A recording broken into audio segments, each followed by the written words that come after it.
Hi everyone, it's Shawn from Sagas with Shawn, Gods and Kings. I hope everybody enjoyed their weekends, and thank you for joining me today on part 4 of our series on the legacy of the Allfather, where we review the mythological and legendary characters in the Eddas and Sagas, and even quote historical figures who are supposedly descended from the Norse god Odin, aka the Allfather. In part 1, we discussed the mythical sons of Odin as told in Snorri Sturluson's Prose. In part 2, we discussed Odin's human descendants, leading to the historical creation of the first kingdoms of Scandinavia, with Kings Harald Fairhair of Norway, Gorm the Old of Denmark, and Eric the Victorious of Sweden, who are all also descendants of the legendary Viking king Ragnar Lothbrok and his wife Aslog, who is a direct descendant of Odin by only 6 generations through the house of Volsung. In part 3, we discussed the Anglo-Saxon kingdoms of England, whose first kings, specifically of Wessex, Mercia, Kent, and Northumbria, all supposedly descend from Odin as well. And we reviewed those family lines as detailed in Snorri's prologue of the Prose, the Anglo-Saxon Chronicle, Bede's Ecclesiastical History of the English People, and Bishop Asser's Life of Alfred. We also went to an even earlier near contemporary source from a man named Gildas, who lived in a time where the cultural shift of the arrival of the same Anglo-Saxons was still evident.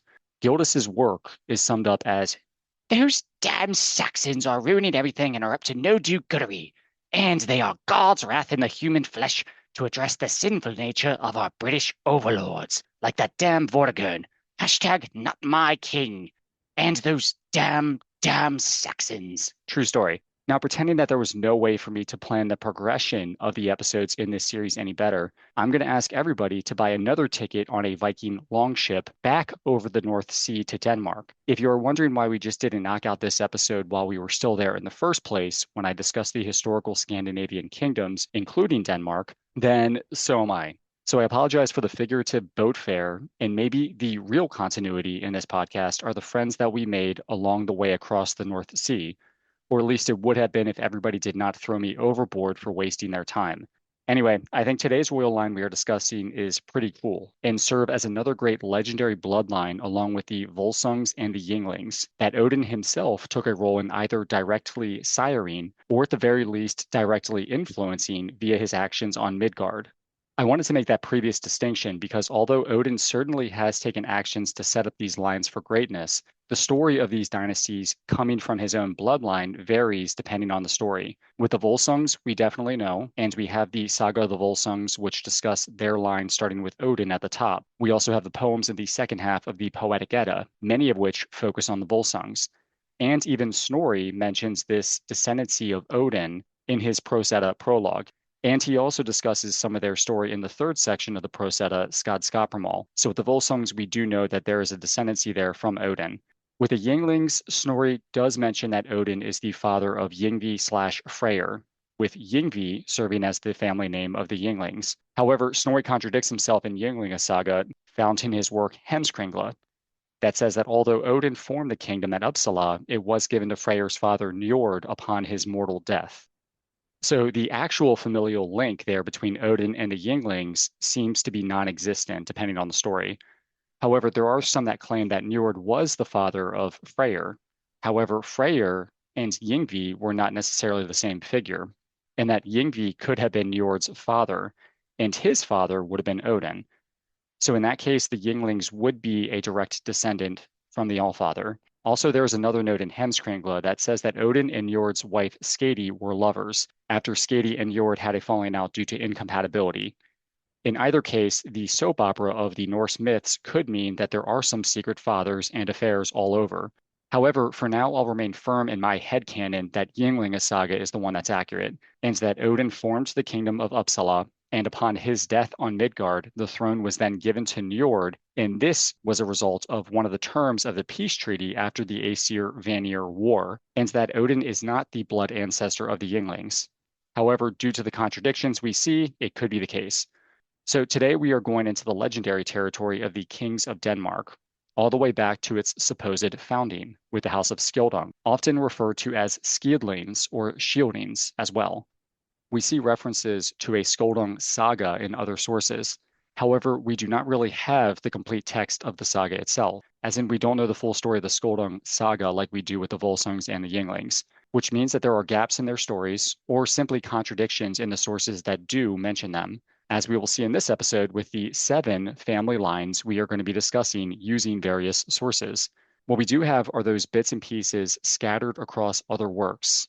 In this episode, we'll discuss Snorri's prologue and Skadskaparmal from his Prose, and also his Hemskringla, again, because everything always comes back to Snorri Sturluson, Saxo Grammaticus's Gesta Danorum, the Epic of Beowulf, and the Saga of Hrolf Kraki. By stitching these together, we can still follow the thread of their story and the contradictions that come with them, even if the original saga is missing. And that story is worth telling because the Skjoldungs do pop up everywhere. And they are also supposedly, by some sources, descendants of Odin. So we need to discuss them in similar fashion to the Yinglings and the Volsungs. Now, not unlike the Yinglings, some sources have Skjold, the namesake of the family, as a son of Odin. However, some have Skjold simply as the grandson of a figure named Dan of Denmark. However, one source actually has Skjold as an ancestor of Odin and not a descendant. We'll also cover one of their most famous kinsmen, Hrolf Kraki, king of Denmark, who, funny enough, has interactions with a certain dynasty called the Yinglings, specifically King Eadils of Uppsala. And this rivalry shows up in Ynglinga Saga and in the Saga of Hrolf Kraki and in the Prose. So what's fun is that this rivalry is sort of recorded from multiple angles. So to serve as a segue from the line of Yinglings to the Skjoldungs, I'll get started here with King Eadils of Uppsala in Sweden of the House of Yngling, and Hrolf Kraki in Leodra in Denmark from the House of Skjoldung. Again, these both being legendary figures, and some sources will simply claim they are kings of or in Sweden and of or in Denmark. Seeing as how the texts often specify Uppsala or Leodra instead of Sweden or Denmark, and since there are supposedly early legendary kingdoms, I'll go with them being kings within what would become these countries. But depending on the text, I may use the territory or country names interchangeably. Anyway, let's go to parts 28 and 29 of Ynglinga Saga to learn about this King Eadils, who, if you were keeping counts in episode 1 of this podcast, would be 16 and 17 generations under the Vanir gods Freyr and Njord on a family tree. So Eadils is a direct descendant from Norse gods, and also an ancestor of King Harald Fairhair of Norway by 11 generations. We know that Harald began his reign in Norway in 872 CE at the age of 22. Now, using Hemskringla and its footnotes, it says that there is a case to be made that Eadils was around in the early to mid 6th century, which I would guess maybe in the 520s or the 530s. So nobody has the time to do the math to see if this works, especially understanding that I've already discussed previously that these timelines do not work. And since myself and everybody may have full-time jobs, and many of us, family and loved ones, so anyone trying to figure it out needs to really self-reflect on what they are doing with their time.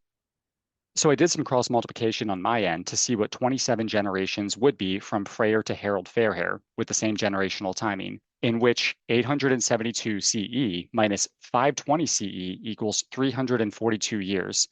And then 11 generations from Eadils to Harald and 342 years times 27 generations divided by 11 generations to solve for X, you get 837 years. Which sort of makes sense because each generation at this point would be 31 years. And from Freyr to Harald being 837 years before 872 CE, you could make the case that Freyr would end up being around in the year 35 CE, just after the time that Jesus Christ would have been on Earth, which as a Christian, I'm sure would not be lost on Snorri Sturluson as he wrote Hemskringla. Again, assuming the timeline works, which may be a stretch. Funny enough, story does give us some insight here as far as this timeline that I will discuss later.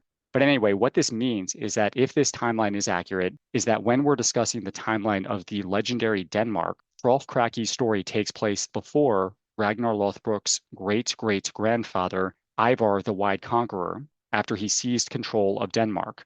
Since Hrolf Kraki is remembered as the last direct Skjoldung king, there is a real gap to bridge between the end of the Skjoldung dynasty and Ivar's later rise. I mentioned Ivar's family line to Ragnar and beyond in our previous episodes, and I will come back to unpack this bridge in more detail in a future episode outside of this Legacy of the Allfather series. But for now, using this calculation, we can potentially, at the very least, put a timeline on Ivar the Wide Conqueror's existence. So luckily, Ivar the Wide Conqueror is mentioned in this very story in parts 40 and 41 of Ynglinga Saga. So 12 parts after it discusses King Adils and Hrolf Kraki.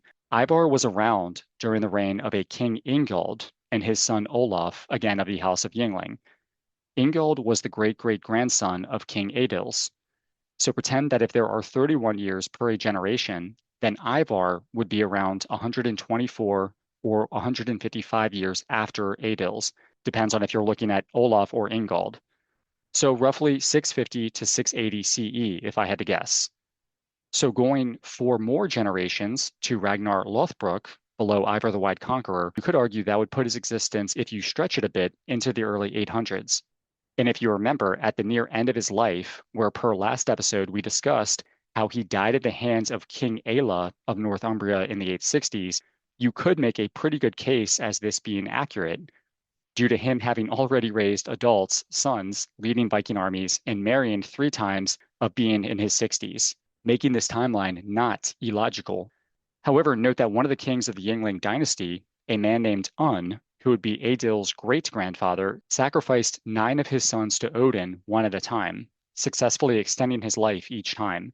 So theoretically, his son who finally did survive his sacrifices, Egil, could have been born well beyond the lifespan of a normal man, which would lower the years per generation for the fathers who weren't pieces of shit who killed their sons. So even if we used a lower number than 31 years per generation, we can make it up as we go to ensure that it works, since there is magic in this world that can extend one's life.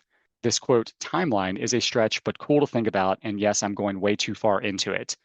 So one last note, and this sort of piggybacks on Ragnar's ancestry, which I have covered in the last episode, going up to and a bit further to his great-great-grandfather Ivar. And this is the story of how the Yinglings, as the kings in Sweden, lost their kingdom, which generations later would have them end up in Norway, leading to Harald Fairhair, the first historical king of Norway. I mentioned that Ivar the Wide Conqueror's father was a man named Halfdan the Clever. Part 40 of Ynglinga Saga, it says, Ivar the Wide Fathom came to Scania after the death of his father's brother, and straightway gathered a large army and went up to Sweden. King Ingald seemed to have no strength to fight with Ivar, and the state of affairs appeared so clear to him that if he prepared for fight, his foes would be gathering against him from all quarters. Then he and Asa, his daughter, decided on the well-known plan of making their folk dead drunk and afterwards setting fire to the hall. The hall was burned, and all who were in it together with King Ingald. So King Ingald of the House of Yngling knew he was about to lose his kingdom to Ivar and killed himself, his daughter, and his men. At least they got to go out in what seems up to that point to have been a very fun party. The next line in the text to start part 41 of Ynglinga Saga says, Ivar the Wide Fathom laid under himself all Sweden. He also won for himself all of Denmark, and a great part of Saxland, and a fifth part of England. From his race have come those Danish and Swedish kings who there had been the sole rule, as we discussed with Bjorn Ironside and Sigurd Snake in the Eye. After Ingald, the ill-minded, the Uppsala kingdom went from the race of the Yinglings. So the Yinglings were dethroned again, in per my earlier math, probably in the 600s.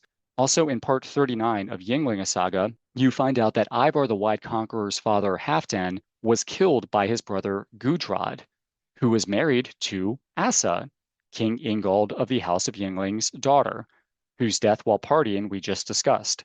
In the events leading to this, Asa actually convinced her husband Gudrod to kill his brother Halfdan, again Ivar the Wide Conqueror's father. Asa then kills her own husband Gudrod. This is what prompted Ivar's invasion of Sweden in the first place, again killing Asa and her father King Ingald of the House of Yngling, while avenging his father and uncle and taking Sweden. So to sum it up, the Ynglings lose Sweden because of Asa, daughter of King Ingald, because she orchestrated the death of her brother-in-law and husband. Now Ingald, who died, did have a son named Olaf, who would continue the Yngling line, however not as the king of Sweden, which again now Ivar controlled. So Ivar at this point has both Sweden and Denmark, again, which sets the stage down the generations to Ragnar and Aslog, and their descendants, which would lead to the historical kingdoms of Scandinavia. So I get that that was a lot, but I did want to add that additional context to add to the overall narrative and aim of this podcast in connecting various sources, either mythical, legendary, or historical, into one combined story to the best of my ability, meaning I would need to stretch some timelines and take some liberties. And I think it's important that if we're discussing the founders of the legendary prehistorical Denmark and the Skjoldungs, like we have with the Yinglings in prehistorical Sweden, we are able to tell its story of how it ended in the hands of Ragnar's ancestors, allowing for the descendants to form the historical kingdom with Gorm the Old. And now back to Hrolf Kraki. Since his story overlaps with the Yinglings with King Adils of Uppsala, again, when they actually controlled Sweden, it makes sense that I give a brief recap of his life. Then I'm going to work backwards in trying to connect his line to its founder, Skjold, and thus Odin. I had initially written out 5 pages of content on the life of Hrolf Kraki using Ynglinga Saga and the Saga of Hrolf Kraki, and had not even gotten into his story in the Gesta Danorum, or his small mention in the Prose Edda yet. So the 5 pages would be about 15 to 20 minutes of content, which would, to be honest, be a bit much for this episode, where I'm simply trying to discuss the family line of the Skjoldungs and Odin's role with them. So the plan is, after I finish this series, which has 1 or maybe 2 episodes left after this one, is to do some episodes on legendary/historical figures. The good news is that so far we have a lot of figures to piggyback on from this series. So for now, we'll give a brief recap on the consistent themes of Hrolf Kraki despite the contradictory accounts in multiple sources. So Hrolf, the most famous of the Skjoldungs, was the son of his father, King Helgi, and sister Ursa, who was both Helgi's daughter and his wife. The saga states that although Helgi did not know that Ursa was his daughter, he was attracted to her and married her while she was only 12, telling you a lot about his character. Ursa's mother was a Queen Alof of Saxony, a warrior queen who was taken to bed against her will by the same King Helgi, again showing you a bit about his character, and the result being the birth of his future wife, Ursa. Alof eventually tells Ursa about her parentage, her husband Adils being her father, and she being her mother. So Ursa, deciding she cannot remain married to her father, fled to King Adils in Sweden, again from the House of Yngling, who she became married to. Helgi eventually invades Adils to try to get his daughter/wife back, but dies while doing so, and Hrolf Kraki becomes king of Denmark then at the age of 8. He assembles a round table of champions, who are his most decorated men at arms, and eventually invades Adils to get revenge for his father, maiming King Adils in the process, and embarrassing him as a lesser king, while receiving help from his mother Ursa, who again was now the queen in Uppsala, and the god Odin, who Hrolf and his men came across on their way there. Odin was disguised as a farmer named Trani and gave Hrolf and his men shelter and advice on their military campaign. Note that Hrolf's, quote, invasion was more so propped up to be a diplomatic meeting between kings. However, both sides made it evident that they knew that there was more to it than that, with Adils trying to organize the death of Hrolf and his champions well under his own roof. Ursa's role, while Hrolf was visiting/invading King Adils, was that she gave him one of Adils' favorite rings and a lot of gold. When Hrolf and his men were leaving, being chased by the army of King Adils, Hrolf throws the gold onto the streets, knowing that people would run into the path of the army and get in the way. King Adil's ring was included in this toss. So Hrolf throwing gold onto the streets is used as a kenning by Snorri to describe gold as being, quote, Hrolf Kraki's seed, since he was throwing the gold everywhere as if they were seeds. This story is consistent across all of the sources. So when Adils saw his own ring on the ground, he reduced himself in the same vein as a beggar while doing so, leading to his embarrassment. This is also when Hrolf Kraki seems to have cut off a portion of either Adil's back or his backside. Hrolf Kraki returns home. However, on the way there, they come across Odin/Frani again, who offers the men gifts, which they refuse, upsetting the god. Hrolf and one of his champions, Bodvar, realize that refusing the gifts may not bode well for them in the future. This holds true as Hrolf is eventually betrayed by his sister, the half-elf Skjold, resulting in his own death. The saga ends with his daughters Drifa and Skur ruling Denmark, ending the male line of the Skjoldung kings of Denmark. So pretty cool here because you do get some Skjoldung versus Yngling action. But for now, the family line per the saga of Hrolf Kraki, again, the first of 6 lines we're discussing, is simply that Hrolf is the son of Helgi and that Helgi is the son of Halfdan. In Jackson Crawford's translation, he provides a family tree that includes a Freedleaf as the father of Halfdan and Skjold as the father of Freedleaf. However, they are not actually listed in the text. So this is probably Crawford filling in contextual gaps. So per Hemskringla, the second of 6 lines, it only has Hrolf Kraki, son of Helgi, son of Halfdan. However, you see in a bit that Ynglinga Saga / Hemskringla does give us a bit more on the ancestors of this line, with Odin being Skjold's father and his son being Frodi. So let's look at a more detailed line in the Gesta Danorum, the third line that we're covering. The Gesta Danorum's first 3 chapters give us a nice line from the top. It starts with a man named Humble, who had 2 sons, Dan and Angel. Dan would be the namesake of the Danish people of Denmark, while Angel supposedly was the namesake of the people of the Angles. Remember, we discussed the Angles, the Saxons, and the Jutes in our last episode. So here you supposedly have a man who the Angles are named from. Anyway, this Dan, Denmark's first legendary king, had a son named Lothar, who had a son named Skjold, the namesake of the House of Skjoldung. He had a son named Gram. Gram had a son named Hedin. Hedin had a son named Frodi. This, quote, Frodi is listed as Skjold's great-grandson and not his son per Ynglinga Saga. Frodi's son is Halfdan, who again has a son named Helgi, who is the father of Hrolf Kraki. Note that Saxo Grammaticus's Gesta Danorum does not list Odin as an ancestor of the Skjoldungs, just like Snorri's Ynglinga Saga does not list Odin as an ancestor of the Ynglings. However, Ynglinga Saga's story starts with Odin, again a wise and powerful human living in Turkey, who decides via prophetic visions that he and his people should travel north to Uppsala in Sweden, where they become worshipped, and in the Christian worldview incorrectly, as deities. Upon Odin's, quote, mortal death, the throne is then given to Njord, who is the father of Freyr. Per Snorri's prologue of the Prose Edda, as I mentioned earlier, Freyr's name is Yngvi, the namesake of the family of the Yngvings, though again in that version, Odin is listed as Freyr's father, an ancestor of the Ynglings. So I wanted to bring up that contradiction for the second time this episode and the 83rd time on this podcast, because this sort of is similar to the Skjoldungs. Odin does play a part in the saga of Hrolf Kraki, as we saw, and in Hemskringla, and also in Gesta Danorum. Odin is present at various times, in one case guiding the weather to be beneficial to King Hedin, Hrolf's great-great-grandfather, to help him in a battle. Earlier, while Hedin was traveling, a, quote, man of great age that had lost an eye gave him an elixir to help him in his journey. So in part 1 of Gesta Danorum, you get this fun quote on Odin. At this time there was one Odin, who was credited over all of Europe with the honor, which is false, of godhead, but used more continually to sojourn at Uppsala. The kings of the north, desiring more zealously to worship this deity, imbounded his likeness in a golden image, and this statue, which bokens their homage. Odin was overjoyed at such notoriety, and greeted warmly the devotion of its senders. So the people of Uppsala built a statue to honor their god Odin, which Saxo, as a Christian, not unlike Snorri, feels compelled to make it clear that Odin was simply a man whose fame got to his head. Funny, in that story, Odin's wife Frigg is also present and had men deface Odin's statue, removing its gold, much to the detestment of the Allfather. So not unlike in Grimnismal, the Poetic Edda poem, there seems to be a funny rivalry with Odin and his wife. Maybe she is upset by the many lovers / consorts he has on the side, leading to other sons that she was not the mother of.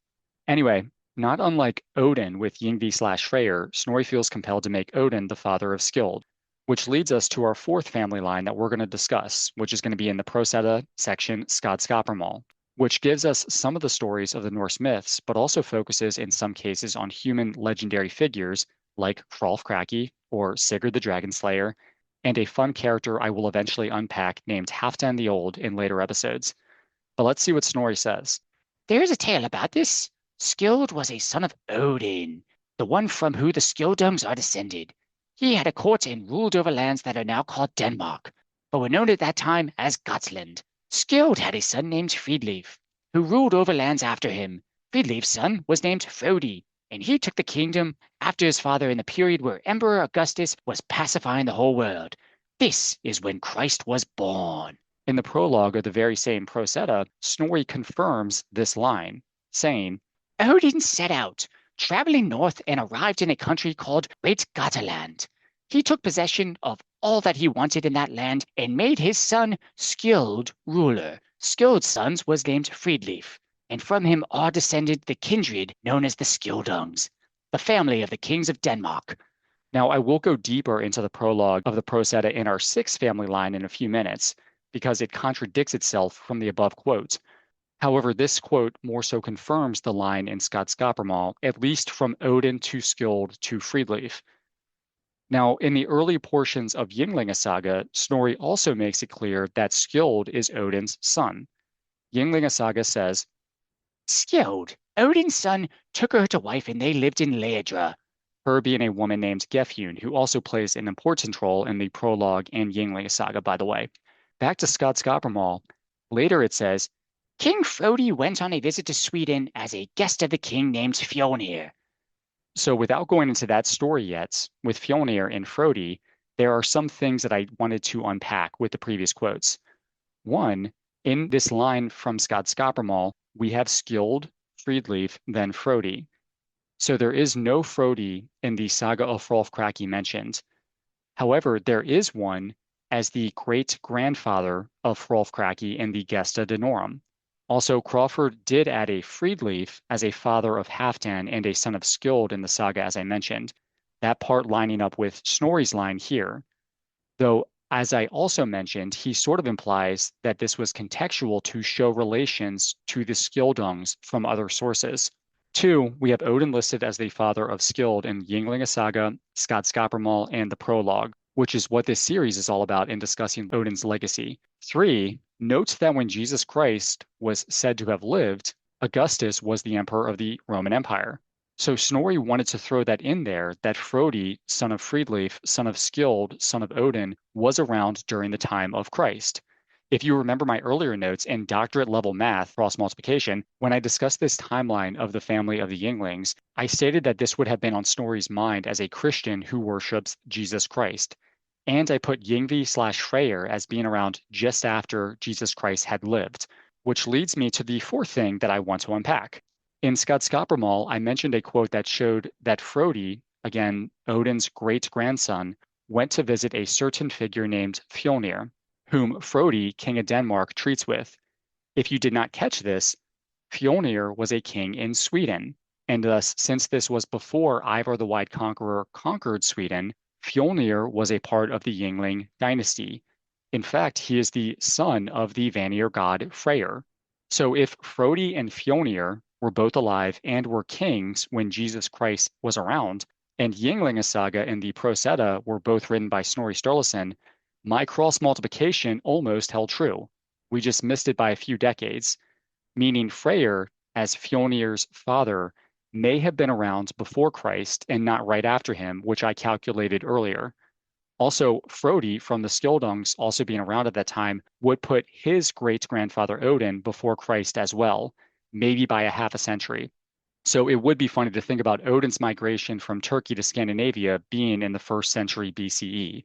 And my last point, number 5, if the sagas were meant to be consistent, this would fall apart, however. Keep in mind, the line of Yinglings up to Harald Fairhair is 27 generations from Freyr, whereas the line of Skjoldungs, or using the longest one I'm discussing with the Gesta Danorum, only shows 3 generations from this Frodi, who was around during Christ, to Hrolf, who, as I mentioned, was maybe in the early to mid 500 CE. So 3 generations and not the 15 to 16 generations we discussed earlier between their near contemporaries in the Yinglings from Fjolnir, Freyr's son, to King Eadil's, makes this all fall apart. Although you could make the case that some of this does line up. Damn. So enough of that unsolicited rabbit hole. Let's see what Ynglinga Saga Part 11 says about Fjolnir and Frodi. It says, Fjolnir, Yngvi/Freyr's son, next ruled over the Swedes and the wealth of Uppsala. He was mighty and brought good seasons and peace. At that time, Frodi's peace dwelt in Laedra. Again, Laedra is where the court of Denmark was, and Frodi was the Skjoldung king. Going back to Snorri's Skjoldskaparmal, the earlier quotes were from a story called Frodi's Mill and His Peace. So Snorri is providing crossovers in his work, albeit some crossovers that often do and do not contradict. But most importantly, with all of this, we have more diplomacy between the Yinglings and the Skjoldungs, just much earlier in the timeline than we saw with Hrolf Kraki and King Adils. Now, the Skjoldungs don't just show up in Scandinavian sources. They sneak into Anglo-Saxon literature as well, which means before we circle back to Snorri's Prose Edda prologue, we will discuss a fifth family line of Skjoldungs from the Epic of Beowulf, where Skjold himself gets a mention at the very start of the poem. And we see other familiar faces as well from the House of Skjoldung, and of course the Yinglings again, though with slightly different names. To summarize Beowulf, there is a king in Denmark named Hrothgar, and yes, he is a member of the family of the Skjoldungs, or in Old English, I guess the Skjoldings or Shieldings. Early on, you learn about his ancestry. Hrothgar was the son of Halfdan. Halfdan was the son of Bo, who was the son of Shield Sheafson. Shield Sheafson is another name for Skjold. In the Epic of Beowulf, literally lines like 4 through 11 of 3000 something, it says, There was a Shield Chieftain, scourge of many tribes, wrecker of mead benches, rampaging among foes. The terror of the whole troops have come far. A foundling to start with, he would flourish later as his powers waxed and his worth was proven. In the end, each clan on the outlying coast beyond the Whale Road had to yield to him and began to pay tribute. That was one damn good king. So per Beowulf's line, the line goes Skjold or Shield, Bo, Halfdan, and then Hrothgar. Halfdan actually has 3 sons here. On top of Hrothgar, he has Heorgar and Haugi. Haugi is the very same incestuous groomer that we saw earlier, Helgi. In his defense, I guess he didn't know he was being incestuous, but everything else, ooh. But anyway, Helgi was the father of Hrolf Kraki. Hrolf's name here is Hrothulf. He does not play a huge role in this story despite being a main character in the other stories that we covered. And as you can see, his father, quote, Haugi, isn't even king here. However, at one point, his uncle, who is the king, Hrothgar, has a queen named Weotho. She highlights the good character of Hrolf/Hrothulf, stating that he is a loyal man to his uncle, the king, if he were to die. She says, I am certain of Hrothulf. He is loyal and will use the young ones well. He will not let you down should you die before him. He will treat our children truly and fairly. He will honor our 2 sons. Looking further into Hrolf Kraki's character, Snorri gives his input in Skjoldskaparmal as well. He says, There was a king in Denmark named Hrolf Kraki. He was the most renowned of the old kings, chiefly because of his generosity, valor, and humility. So compared to what we have seen from his father Helgi, he is a saint, which really isn't saying much, but I digress. Additionally, there is a champion of Hrolf's I mentioned earlier named Bodvar, who features in a few sections of the Saga of Hrolf Kraki, probably more than Hrolf Kraki himself in the saga. And through his featured sections, you are introduced to King Hrolf Kraki himself. Up until that part, you only saw his father and other ancestors, and only knew that he was king after his father Helgi died. And Bodvar notices the pragmatic nature and strong character of Hrolf as well, which is a loose but fitting connection on my end in discussing this King Hrolf of Denmark. Also, Bodvar is an interesting character as well, as he is the grandson of a king and the son of a man who was turned into a bear when he was conceived.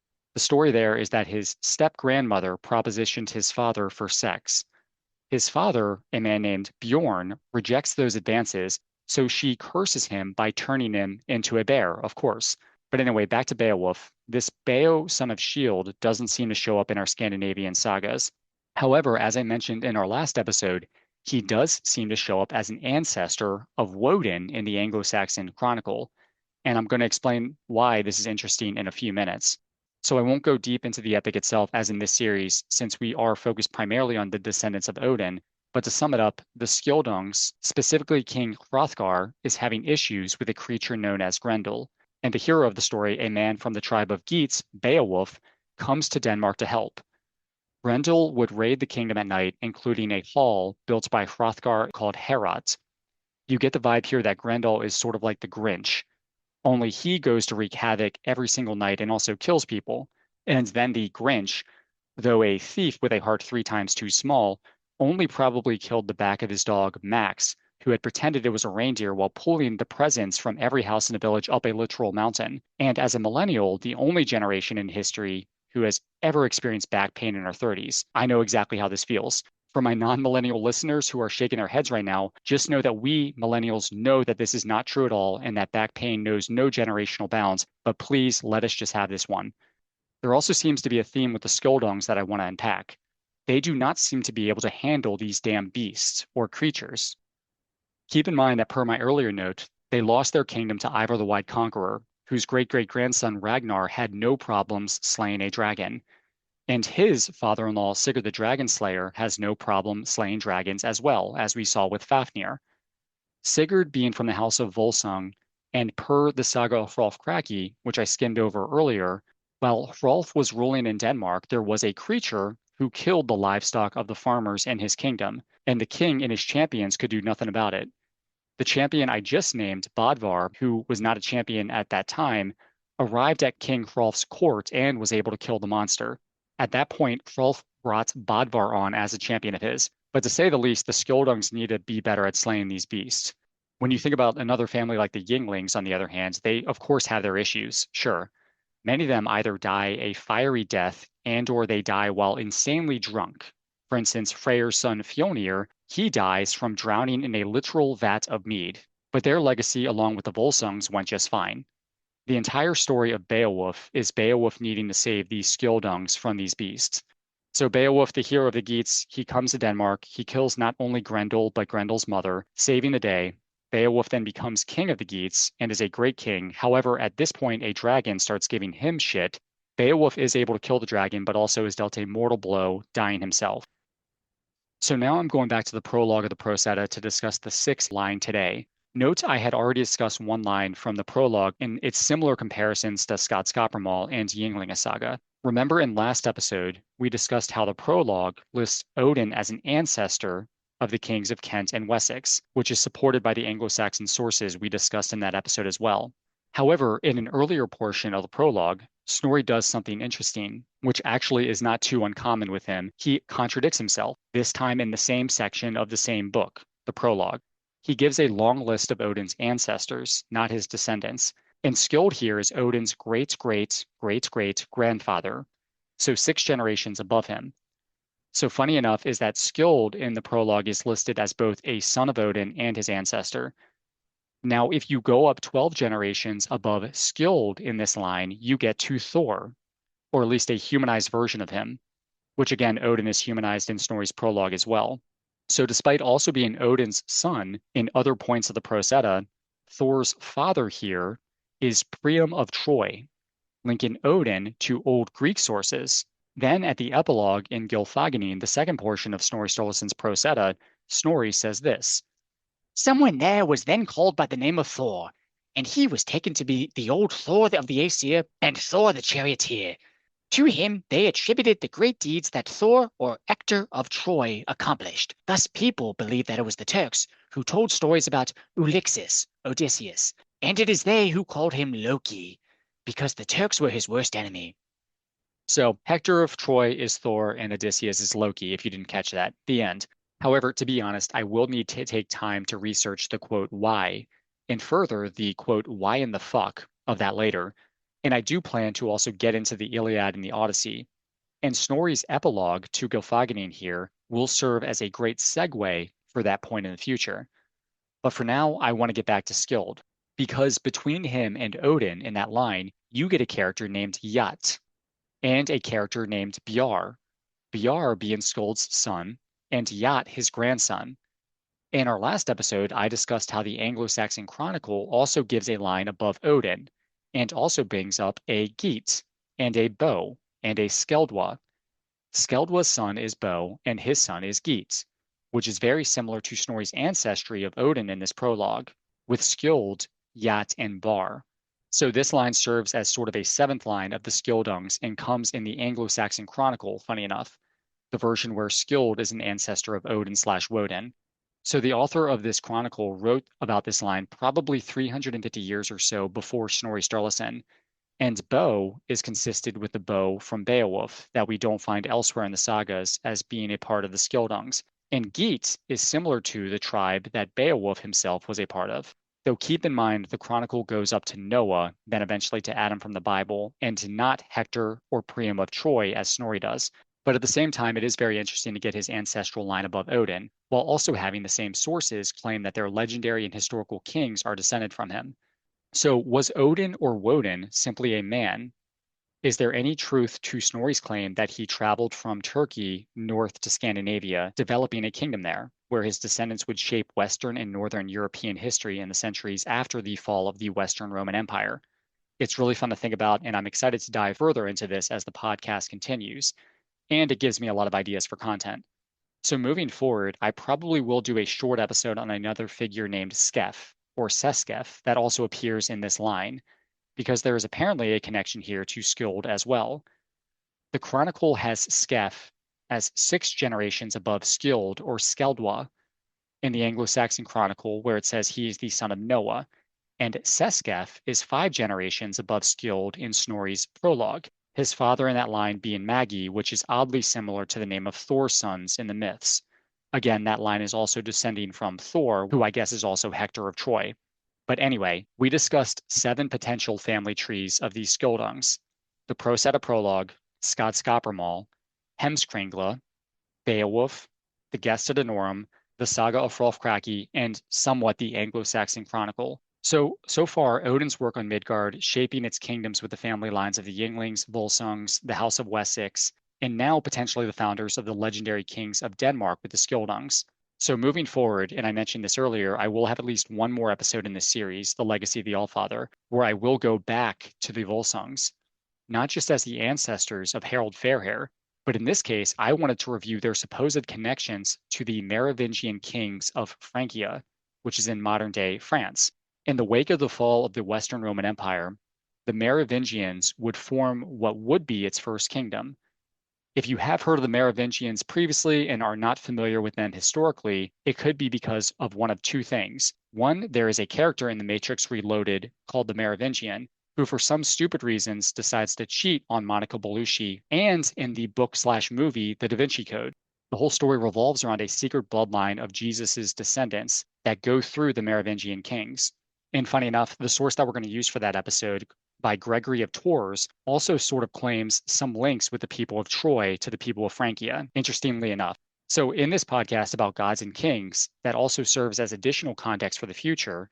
And yes, I know I've mentioned roughly 37 potential episodes for the future. So one day, hopefully, I get to them all, while also understanding that in researching for an episode, I may get 5 more ideas every single time. So if you have any thoughts and would like to help me out on where this podcast should go, please reach out to me on social media, as one of the things I love about this podcast, or my other one, Between Two Ravens, is the research that goes with it, allowing me to learn new things. But anyway, thank you so much for listening, everybody. Have a great day.